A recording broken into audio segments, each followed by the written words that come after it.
무려 109번입니다. 올해 경매 중에서 가장 높은 가를 내지 않을까 예상되는 마필 중에 한 마리인데요.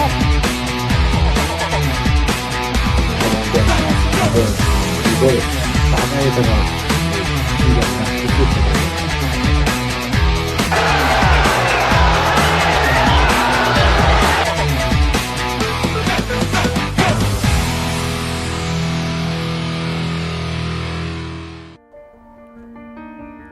안녕하세요. 건빛경마의 이다혜입니다. 한 주간의 경마 소식을 재미있고 깊이 있게 분석해드립니다. 화요일에 만나요. 하우앤와이 시즌2 지금부터 시작하겠습니다. 오늘도 해설에 도움 말씀 주실 분이죠. 대상경주 사나이 박송 전문위원과 함께하겠습니다. 안녕하세요. 박송입니다. 지난주 서울은 주말 이틀 동안 총 22개의 경주가 시행이 됐습니다. 특히나 이번 주는 봄철의 불정객이죠. 황사가 전국을 뒤엎었던 한 주였는데요. 4월의 네 번째 경마 주간 어떻게 보셨는지 자세하게 설명해 주시죠. 네, 이번 주는 올말 경마답지 않게 저배당 흐름이 흘렀습니다. 인기 마필들이 선전해 주었고요. 또 능력 기수들이 입상에 성공하면서 마필의 능력을 끄집어냈다고 판단되는 경주들이 많았습니다. 자, 그리고 또 기수들이 날씨에 맞게 딱 기승하기 좋은 날씨였음에도 불구하고도 배당이 터지지 않았고요. 또 안정적인 흐름이라 그럴까요? 주로도 안정적이었고 기수들이 안정적이었다고 보시면 되겠습니다. 네, 지난주에는 또 인기마들이 활약을 하면서 고른 배당이 형성되었던 한 주였습니다. 그렇다면 돌아오는 4월의 5주차 경마 주간 어떻게 예상하고 계시나요? 네, 4월이 5주 경마다 보니까 출주 수가 이번 주도 좀 적어졌습니다. 그만큼 편성이 그렇게 빡빡한 편성이 아닐 것으로 보여지고요. 또 부산에서 대상 경주가 있습니다. 스프린터 대상 경주도 있고 또 오랜만에 이 외국인 기수가 4명이 이번 주부터 기승을 하게 되었습니다. 처음입니다. 계속적으로 기수들이 2명, 외국인 기수들이 2명인지 3명인지 이렇게 됐는데 이번 주도 이 외국인 용병들이 4명이 기승하게 되었고요. 또 군 복부에서 제대한 조인권 기수가 이번 주부터 조교를 실시하게 되었고요. 또 안병기 조교사도 1년의 정지가 끝나면서 이번 주부터 출주하게 되었습니다. 또 31조와 51조 마방이 해체되면서 그 마필들이 다 이동을 했지만은 마필은 그대로 지금 마방이 그대로 있습니다. 그냥 조교사 이름만 바꿔댔지 마방과 채식 상태, 관리인들은 똑같기 때문에 그 점 유의하시기 바랍니다.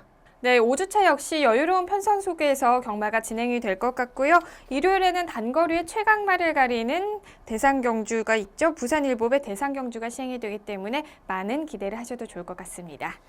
그럼 하우앤와이 시즌2의 첫 번째 코너부터 만나보겠습니다. 경주마를 집중적으로 분석하는 마풀이로 시작해보겠습니다.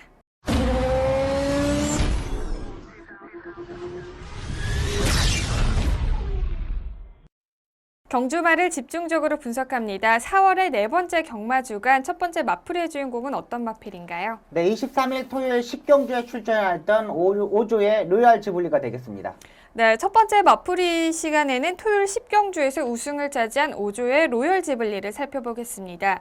로열 지블리는 능력 있는 마필임에도 불구하고 13번의 경주 중에서 단 한 번의 우승을 차지했습니다. 그렇기 때문에 많은 사람들이 어느 정도의 결정력이 부족한 마필이지 않냐는 평가를 하기도 했는데요. 올해부터는 박태종 기수와 꾸준히 호흡을 맞추면서 경주력이 계속해서 상승되는 모습을 보이기도 했습니다. 하지만 지난주 31조 조교정지 처분으로 소속조를 이동하기도 했는데요. 이런 어수선한 분위기 속에서도 우승을 차지를 했습니다. 자, 로열 지블리 어떻게 보셨는지 간단하게 설명을 해주시죠. 로얄 지블리는 직전 경주까지 31조 김효석 쪽에서 마방이 마필이었습니다. 근데 사건이 터지면서 5조 오창구 쪽에서 마방으로 이적한 마필인데요. 직전 경주에 처음으로 무빙식으로 전개를 해야 했던 마필입니다. 그 전까지만 하지만도 계속 스타트에 늦으면서 장거리 경주에서 무빙을 뜨지 못하면서 입상이 실패했고 계속적으로 착승권에 진입하는 모습만 보여줬던 마필입니다. 하지만 직전 경주부터 조금씩 무빙을 떠게 되었고 사코너에서 조금 더 앞선에서 전개하면서 이번 경주 입상하게 되었던 마필입니다. 경주 동영상 보면서 설명드리겠습니다. 4번 게이트에서 출발하는 마필입니다. 이번 경주 인기 마필이죠. 전승대세와 빅마운틴 58과 57.5km의 부담장을 짊어지기 때문에 레이스가 그렇게 빠르지 않습니다. 이 정도의 부담장을 짊어지면은 스타트 때부터 늦어지거든요. 역시 이 외곽에 있는 전승대세가 빠르게 앞선에 갔고요. 빅마운틴 따라가는 전개를 하고요. 또 이 박태종 기수는 워낙에 이 마필이 스타트가 늦기 때문에 초반부터 잡고서 후미권에서 전개를 하면서 코너 부분에서도 안쪽으로 최적의 전개에서 풀어가는 마필입니다. 이 신인 기수들 같은 경우는 외곽에서 무리한 전개를 할 수밖에 없는데 박태종 기수는 1코너, 2코너 부분에서는 충분히 힘한 배를 하고 따라가는 전개, 최적의 전개를 합니다. 자, 2코너부터는 이제 모래를 맞지 않고 무빙식으로 전개를 합니다. 정성대사가 58이라는 57.5kg, 이 빅마운틴이 58이라는 부담량이기 때문에 레이스가 빠르지 않습니다. 그만큼 느리는 흐름이기 때문이야 로열 지블리가 무빙을 뜰 수 있었던 판단이고요. 그러니까 전혀 이 박태종 기수는 무빙을 뜨더라도 모래를 맞지 않고 차근차근 한 단계 한 단계씩 무빙을 합니다. 여기서 주목해야 할 부분이 뭐냐면 박태종 기수는 코너 부분에서 다시 안쪽으로 전개를 합니다. 최적의 코스에서 이 주로의 가벼운 부분을 찾아가고요. 또 따라가지 않았을 때는 어깨 채찍을 때리면서 이 전개를 하는 모습입니다. 역시 여기 3코너 중반부터는 이제 어깨 채찍과 채찍까지 때리면서 충분히 전개하는 모습입니다. 4코너를 돌면서 벌써 4정권에 전개하는 모습입니다. 아틀라스2, 빅마운틴, 여기에 삼노커 이런 마필들도 경쟁 상대였는데 약간 라스트의 내측으로 기대는 단점을 보였기 때문에 박동준 기수가 왼쪽 채찍을 들였고요. 또 몸도 오른쪽으로 이렇게 전개를 하면서 마필의 이동까지 하는 모습입니다. 계속적으로 왼쪽 채찍을 때리는 모습이었는데 마지막 한 100m 지점에서 이 우습부로 다리를 바꾸면서 직진성이 상당히 좋았던 마필입니다. 여기서 보면은 마필의 능력도 좋았지만은 박태준 기수의 기승술이 좋았다고 판단입니다. 네, 소속조로 옮기면서 다소 혼란스러울 수 있는 분위기였는데요. 이를 잘 극복하고 로열 지블리는 데뷔 후에 두 번째 우승을 차지를 했습니다. 자, 그리고 무엇보다도 2000승을 앞두고 있는 박태종 기수와 호흡을 맞추면서 계속해서 경주력이 상승되는 모습에서 희망적인 부분을 찾을 수 있을 것 같은데요. 자, 로열 지블리 계속해서 주목해 봐야 될 마필인가요? 네, 맞습니다. 일단은 이게 아직까지 레이팅 용서 65점으로 혼합 3등급의 마필입니다. 일단은 어떻게 다음에도 박태종 기수를 기승할지, 감량 기수를 기승할지는 모르겠지만 직전 경주, 두 번의 경주에서 무빙을 떴고 거기에 성공했던 마필인 만큼 이 혼합 3등급 경주에서는 강자급 마필인 게 틀림없는 마필입니다. 네, 로열 지블리가 다음 경주에서도 계속해서 상승세를 이어나갈 수 있을지 끝까지 지켜보겠습니다. 자, 두 번째 마풀의 주인공은 어떤 마필로 선정하셨나요? 두 번째 주인공은 일요일 24일 10경주에 출전하였던 스마트 타임이 되겠습니다. 네, 두 번째 마풀의 주인공은 일요일 10경주에서 4위를 기록한 52주의 스마트 타임을 선정을 해주셨습니다. 스마트 타임은 올해 시행된 동아일보배 대상경주에서 2위를 기록을 했고요. 그리고 직전 경기도지사배 대상경주 역시 3위를 기록을 했습니다. 그렇기 때문에 이번 일반 경주에서 또 경주 직전까지 단승식이 2.6배로 가장 큰 인기를 모았던 마필인데요. 이 인기에는 부응하지 못했던 성적이었던 것 같습니다. 4위를 기록을 했는데요. 어떤 문제점이 있었나요? 직전 경주 페로비치 기수가 대상 경주에서 2000m 경주에서 3차기에 오는 모습을 보였습니다. 혈통적으로 장거리 경주의 마필이 아닌데도 2000m의 장거리 경주에도 적응하는 모습을 보였습니다. 근데 이번 경주 페로비치가 아닌 이 하만식 기수가 출마 투표를 하였고요. 현장에서 하만식 기수가 허리 쪽의 통증으로서 박우름 기수로 교체됐습니다. 약간의 이상한 소문이 돌면서 조금 뭐라 그럴까 느슨한 전개를 하지 않았을까 이런 생각이 들었는데 역시 박우름 기수가 조금 제가 봐서는 정대적인 미스를 하지 않았느냐 이런 생각을 가지고 있습니다. 레이팅 점수 77점으로 이번 경기 우승하면은 1등급으로 승금하였던 마필입니다. 경주 동영상을 보면서 설명드리겠습니다. 감각급이 없는 편성입니다. 10번 게이트 출발한 모습인데요. 박우름 기수가 초반에 추지를 하면서 마필을 제어하지 않고 외곽에 따라가는 전개를 하면서 한 마리 한 마리씩 무빙을 떼야 되는 마필인데 박우름 기수가 외곽에서 그냥 가는 대로 마필을 가버립니다. 지금 안쪽에 가는 마필들 보내놓고서 따라가는 전개를 했으면 어땠을까 하는 아쉬움을 담는 마필인데 박우름 기수가 자리 선정을 하지 않고 계속 무빙식으로 전개합니다. 박우름 기수가 이렇게 기승하는 경우는 별로 없는데 여기에 박우름 기수가 좀 타이밍을 잡지 못했느냐 이런 판단이 들었던 마필입니다. 지금 희망배가 전혀 스타트 때부터 1코너, 2코너까지 전혀 들어가지 않습니다. 외곽에 있는 스페셜 조이랑 경합까지 이루어지면서 초반에 2코너 부분까지 상당한 힘을 쏟아버렸던 마필입니다. 이렇게 앞말들이 이렇게 초반에 힘을 써버리면은 라스트의 걸음을 살릴 수가 없습니다. 여기에 초반에 힘을 쏟다 보니까는 여기서 지금 두 번째 자리를 잡았고요. 또 힘한배로가 들어가고 있지만 이 초반에 스타트부터 2코너까지 거의 70%의 힘을 다 써버렸다고 판단되는 마필입니다. 뭐 3코너 부분에서 마필이 알아서 이 좌습보로 다리 바꾸는 모습 그리고 마필의 능력을 알고 박우름 씨가 기른하는 모습이었지만 3코너 중반부터 벌써부터 추진하는 모습입니다. 어깨채찍을 때리고요. 그만큼 이 4코너 돌기 전까지 힘을 다 써버렸다고 판단되는 마필입니다. 역시 이 힘을 다 쓰다 보니까는 마필이 뭐라 그럴까 힘이 떨어진다고 봐야겠죠. 펜스에 붙여서 전개하는 모습인데 이럴 때 다리 바꿈도 라스트에 하지 못했고요. 박우른 기수가 최선의 라스트에 발걸음 보여줬지만 발걸음은 한계에 들었다고 보고 있습니다. 일단 역시 라스트에 힘을 다 쏟아 보니까 채찍을 연신 때려도 다리를 바꿔도 착승권에 머무는 아쉬움을 달랬던 마필입니다. 네, 그렇군요.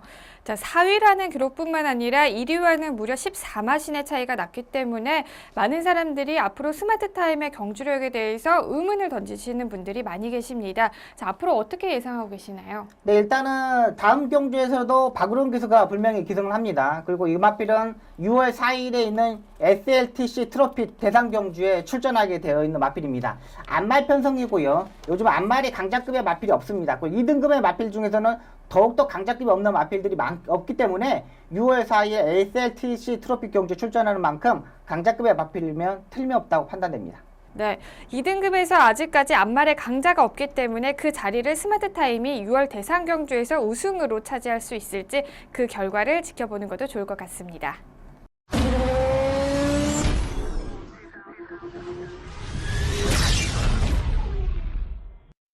기수의 기승수를 집중적으로 분석합니다. 4월의 네 번째 경마 주간, 오늘 선정한 기수는 어떤 기수인가요? 네, 이번 주 주인공은 이준철 기수가 되겠습니다. 네, 4월 4주차 기승수를 파헤쳐라의 주인공은 48조 소속의 이준철 기수를 선정을 해주셨습니다. 이준철 기수는 많지 않은 나이임에도 불구하고 조교사 면허증을 가지고 있는 베테랑 기수라고 볼 수 있겠죠? 네, 맞습니다. 네, 능력 있는 기수인데요. 어떤 기수인지 자세하게 설명을 해주시죠. 네, 이준철 기수는 19기생입니다. 기수 경력이 상당히 좀 오래된 기수인데 벌써 작년에 조교사 시험에 합격하면서 조교사 면허증을 가지고 있는 기수입니다. 그리고 이준철 기수는 또 와이프도 승마 선수입니다. 오. 승마 선수 대회에서도 우승도 많이 했던 이 와이프이기 때문에 이 이준철 기수가 이 기승을 하고 오면은 복귀 같은 거는 또 와이프가 또 이렇게 대신 해주고 그럽니다. 그러니까 지적사항을 좀 이렇게 뭐라 그럴까 해주는 네네. 부분이기 때문에 상당히 잘 타는 기수고요. 또 이준철 기수는 체중이 너무 많이 나갑니다. 거의 일주일에 제가 알기로는 한 2끼, 3끼? 그러니까 수요일부터는 거의 굶는 기수입니다. 수요일부터는 거의 굶고 거의 사우나하고 헬스장에서 사는 기수이기 때문에 제가 봐서는 기수 생활보다 빨리 이렇게 나이가 먹었으니까 마흔 전에 이렇게 조교사로 가는 게 좀 어떠냐 이런 생각도 가지고 있고요. 네. 또 기승하는 거 보면은 취입형 마필들 또 48조 마필들한테 완전 찰떡궁합입니다. 김대근 조교사도 잠깐 이 41조 심상영 조교사의 마방에 이준철 기수 가 있었는데 이 부분 다시 데려와가지고 기승시키는 마방이고요. 또 48조 김대근 조교사 마방은 정확히 기수들을 파악하고 소속적 기수만 기승시키는 마방입니다. 그러니까 얼마만큼 그러니까 잘 타조 기승을 안 시키는 마방이에요. 그만큼 이 48조 이 마방에 김대근 조교사 마방에 이 능력을 받기가 상당히 어려운 집인 만큼인데 이준철 기수가 받고 있습니다. 그러니까 그만큼 능력이 있는 기수이기 때문에 앞으로의 발전 가능성 무궁무진하다고 판단됩니다. 네, 이준철 기수 특히나 또 아내분이 승마 선수기 때문에 더욱더 많은 도움을 줄 거라는 생각을 해보는데요. 그렇다면 4월 4주차 이준철 기수가 기승했던 어떤 경주를 주목해서 보는 게 좋을까요? 네, 4월 24일 일요일 1경주의 소아라 천왕에 대한 기승을 보고 설명을 드리겠습니다. 6번 게이트에서 출발하는 모습입니다. 소아라 천왕 같은 경우는 그렇게 빠른 마필은 아니지만은 추진 시에 바로 반응하는 모습을 보이는 마필입니다. 자, 이준철 기수가 이번에 마필의 능력을 알고 중위권에 따라가는 모습인데 이준철 기수는 이 자리 선정을 상당히 잘하는 기수입니다. 마필이 선행을 갈지 따라가는 전개를 할지 초반에 작전을 짜고 나오는 기수이거든요.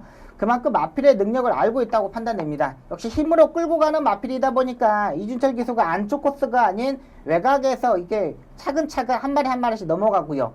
또 이 김대근 조교사 마방의 마필들은 거의 장구를 신청하지 않습니다.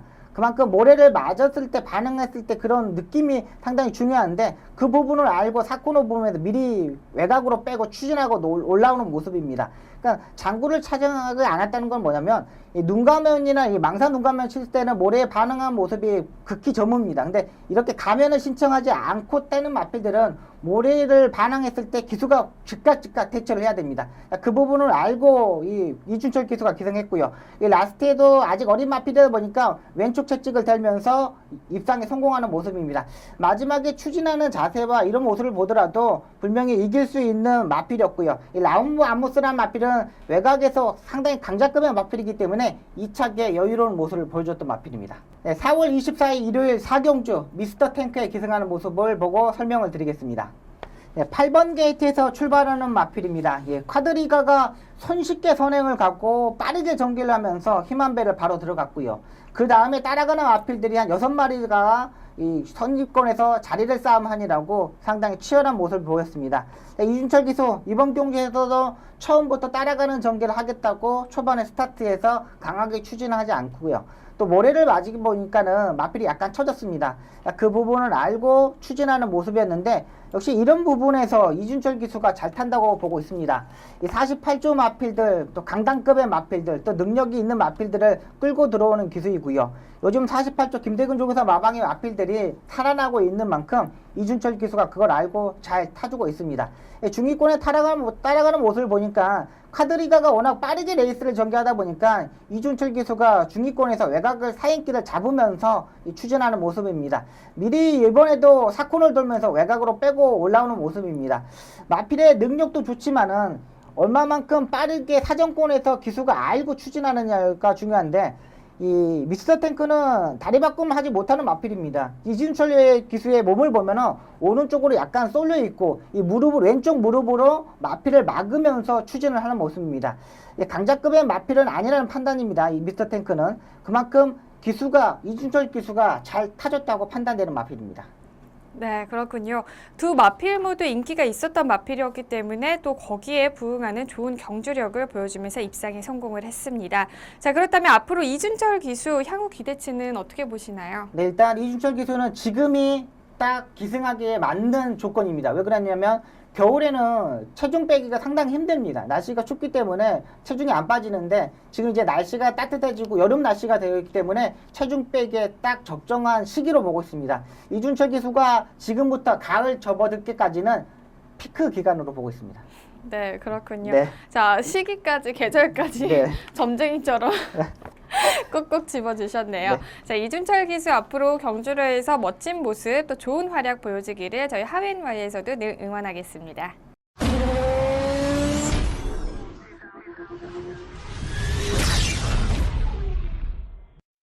지난주 가장 중요했던 재결사항을 자세하게 전해드립니다.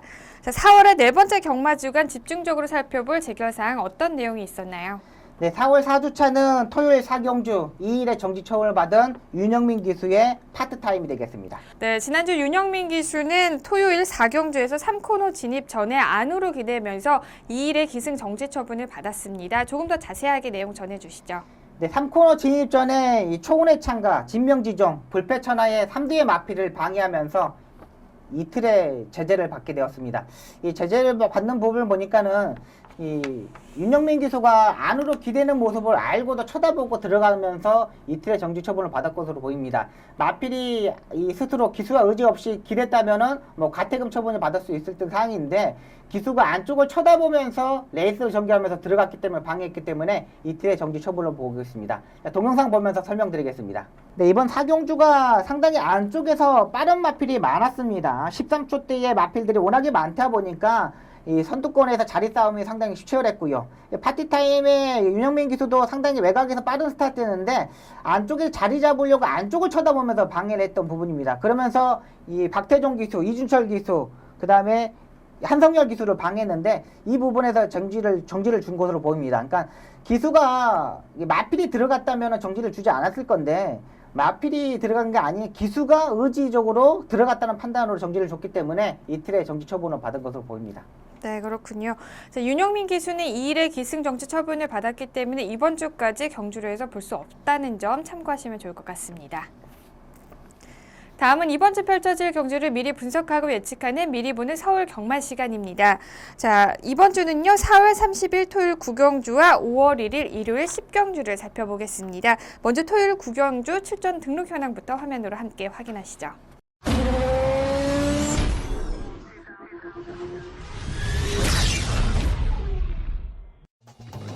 2016년 4월 30일 토요일 국내산 4등급 1700m 핸디캡 경주를 펼쳐지는 구경주는 현재 13도의 마필들이 출전 등록 현황에 이름을 올렸습니다. 최근 절정의 경주력을 선보이며 5연승에 도전하는 40조의 썬록을 필두로 3연승에 도전하는 18조의 뷰티풀 로드힐, 21주 만에 경주로에 복귀하는 11조의 대왕신, 4등급 승급전을 맞이하는 20조의 플리트 비체까지 치열한 접전을 예고하고 있습니다. 국내산 4등급 1700m 핸디캡 경주를 펼쳐지는 구경주는 현재 13도의 마필들이 출전 등록 현황에 이름을 올렸습니다. 자, 이번 경주의 편성 어떻게 예상하고 계시나요? 네, 가장 안정적인 마필은 40조의 썬록으로 보고 있습니다. 이 썬록 같은 경우는 따라가는 전기를 하는 마필이 포위평 마필인데요. 스타트 능력이 탁월한 마필입니다. 이 1700m 이번에 첫 장거리 도전이지만 이 직전경 승급전에서 유승환 기수가 기승하면서 입상에 성공했던 마필이고요. 따라가는 전개, 3코너 중반부터 무빙을 뜨는 마필, 또 빠르게 앞선을 장악할 수 있는 마필이기 때문에 이번 경주 레이팅 점수 가장 안정적이고요. 부담량 55kg라면 이번 경주 안정적인 마필로 보고 있습니다. 네, 4연승을 기록하면서 절정의 컨디션을 보여주고 있는 40조의 썬록을 강력한 축으로 선정을 해주셨습니다. 과연 5연승에도 달성할 수 있을지 지켜보는 게 좋을 것 같고요. 그렇다면 이제 후차권 후보도 선정을 해주시죠. 네, 14조의 라온 볼라맨과 35조의 볼트샤인 되겠습니다. 이 뷰티풀 로드힐이 가장 높은 부담 용량 57.5kg를 짊어지고 있기 때문에 장거리 경기도 조금 부족하다는 판단이고요. 자, 그렇기 때문에 14조의 라온 볼라맨이 되겠습니다. 예, 직전 경주 승급전에서 빠른 흐름에서 이 중위권 세 번째, 네 번째 따라가면서 입상이 실패했던 마필인데 제가 봐서는 지난번에 페로비치 기수가 전기가 풀리지 않았다는 판단입니다. 이 마필이 그렇다고 계속적으로 연타하는 마필이 아니기 때문에 지난번에 숨고르기를 했다는 판단이고요. 자, 이번에 조교도 잘하고 나온 만큼 안정적인 후착 파트너를 보고 있습니다. 또 35조의 볼트샤인 같은 경우는 직전 경주 56.5kg의 부담량으로 짊어지고 마지막에 추입 타임은 잡지 못하고 사착을 하는 모습이었습니다. 이번에 근데 이 레이팅 점수가 뷰티풀 로드힐이 57.5를 받다 보니까는 이 볼트샤인은 53.5kg 감량을 받게 되었습니다. 그러니까 레이팅 편성에서 안정적인 흐름을 해서 53.5라면 가능하다는 판단이고요. 이찬호 기수가 이번 주에 기승할 것으로 보이기 때문에 후착 파트너로 보고 있습니다. 네, 직전 경주에서 7위를 기록을 했지만 최근에 조교 사항이 굉장히 좋았기 때문에 14조의 라온 볼라벤을 선정을 해주셨고요. 또 직전 경주에서 아쉽게 4위를 기록을 했던 35조의 볼트사인을 후차권 후보로 선정을 해주셨습니다. 자, 과연 두 마필이 모두 입상에 성공할 수 있을지 결과 주목해 보겠습니다. 이어서 일요일 한 경주 더 살펴보겠습니다. 일요일은 1등급 1800m 핸디캡 경주를 펼쳐지는 10경주를 살펴보겠습니다. 먼저 출전 등록 현황부터 화면으로 함께 확인하시죠. 2016년 5월 1일 일요일 1등급 1800m 핸디캡 경주를 펼쳐지는 10경주는 현재 10도의 마필들이 출전 등록 현황에 이름을 올렸습니다. 최근 절정의 경주력을 선보이며 3연승에 도전하는 7조의 아름다운 동행을 필두로 직전 경주에서 아쉽게 2위를 기록했던 40조의 실버울프, 1등급 승급전에서 아쉽게 3위를 기록한 54조의 베스트가이, 직전 경주에서 코차이위로 2위를 기록하며 이변을 일으켰던 21조의 동반자의 기적까지 치열한 접전을 예고하고 있습니다. 1등급 1800m 핸디캡 경주를 펼쳐지는 10경주는 현재 12의 마필들이 출전 등록 현황에 이름을 올렸습니다. 최근에 상승세의 컨디션을 보이고 있는 마필들이 대거 출전을 했는데요. 어떻게 예상하고 계시나요? 네, 가장 안정적인 마필은 아름다운 동행이 되겠습니다. 7조 구자웅 조교사 마방의 마필인데요. 지난주에 한라축제를 지난번 경주에서 이겼던 마필입니다. 근데 지난주에 한라축제가 2000m 경주에도 입상이 성공했던 마필입니다. 그만큼 부담량 56.5kg 부담장을 짊어지고 이번 경주 출전하는데 승급전에서 바로 입상에 성공했던 마필입니다. 절정의 컨디션을 가지고 있고 앞말임에 불구하고 장거리 경주에서 차근차근 적응하고 있는 만큼 이번 경주 안정적인 마필로 보고 있습니다. 네, 2연승을 달리면서 절정의 컨디션을 보여주고 있고 앞말로서도 계속해서 상승세를 보이고 있기 때문에 7조의 아름다운 동행을 강력한 축으로 선정을 해주셨습니다. 과연 3연승에도 성공할 수 있을지 지켜보겠습니다. 자, 그렇다면 후차권 후보로는 어떤 마필이 있을까요?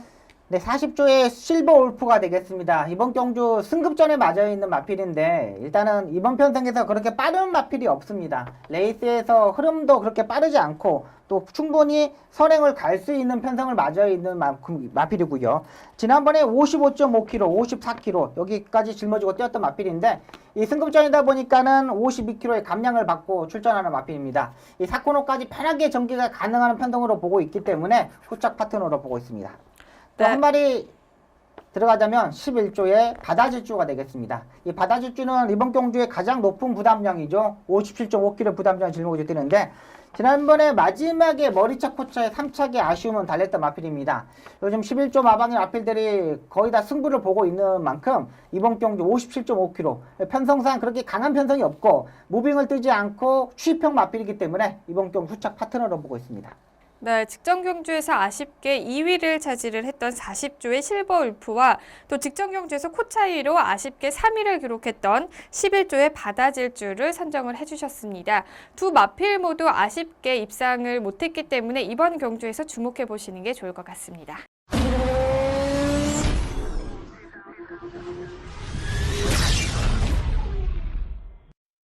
한 주 동안 있었던 경마장 이야기를 재밌게 나눠보는 시간이죠. 경마 이모저모 시간입니다. 첫 번째 전해드릴 소식은요. 이번 주 서울 경마장에서 활약하게 된 신규 외국인 기수 관련 내용입니다. 어떤 소식이죠? 네, 이번 주부터 호주에서 한 명, 또 인도에서 한 명 기수가 왔습니다. 지난주 금요일 날 와가지고 이 토요일부터 조교를 시작했는데요. 이 두 기수를 알아봤더니 호주에서 온 패드릭 기수는 지금 55조 브라이언 조교사가 데리고 온 기수입니다. 아직 기수 경력이 4년 차이고 아직 기수 경력이 떨어지는 기수이지만 일단은 신인 기수인데 좀 안정적으로 탄다고 판단이 되면서 이 브라이언 조교사가 데려온 기수고요. 또 인도에서 온 시드키 기수는 인도에서 거의 문세영급의 기수로 소개되고 있습니다. 그러면서 지금 한국에 있는 조교사들이 상당히 많은 마필을 조교시키고 있는데 제가 좀 알아봤어요. 인도에서 문세영급이면 상당히 돈을 많이 벌 텐데 왜 한국에 와서 굳이 말을 타냐 이렇게 했는데 인도에서 문세영급은 한 올 평균 한 500만 원 정도 번다고 합니다. 그러니까 문세영 기수가 지금 한 달에 한 2천 이상 벌어 가고 있거든요. 네. 그만큼 한국의 상금이 상당히 많으면서 인도 기수, 외국인 기수들이 상당히 문을 두드리고 있습니다. 네, 그렇군요. 호주의 패트릭 기수는 기승 경력이 4년 차인 굉장히 패기가 넘치는 기수고요. 반면에 인도의 임란 기수는 19년 차의 베테랑 기수이기 때문에 과연 이 두 기수가 서울 경마장에 어떤 또 활력을 불러일으킬 수 있을지 저희가 주목을 해보겠습니다. 오늘 하웬와이에서 준비한 소식은 여기까지고요. 지금까지 박수영 전문위원과 함께했습니다. 고맙습니다. 감사합니다. 바람이 많이 불고 일교차가 심한 요즘입니다. 항상 여벌의 옷 들고 다니시면서 건강에 유의하시길 바랍니다. 경마가 대한민국의 대표적인 힐링 스포츠로 자리 잡는 그날까지 저는 늘 함께하겠습니다. 지금까지 이다혜였습니다.